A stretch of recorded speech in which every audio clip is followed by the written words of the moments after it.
আসসালামু আলাইকুম বন্ধুরা, দেখেন এটা হলো আমার মরিচ ক্ষেত।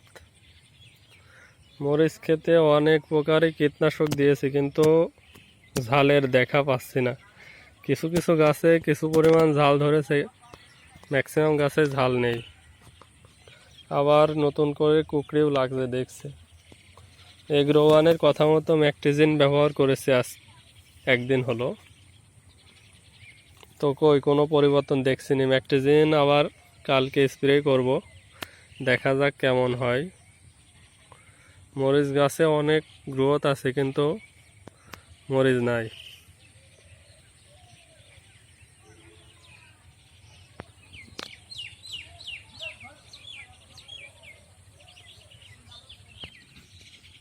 এখানে দুইটা গাছে কিছু মরিচ আসছে, সুন্দর মরিচ ধরছে দুইটা গাছে। ছোট্ট গাছ, গ্রোথ অনেক কম, কিন্তু মরিচ আসছে দেখেন।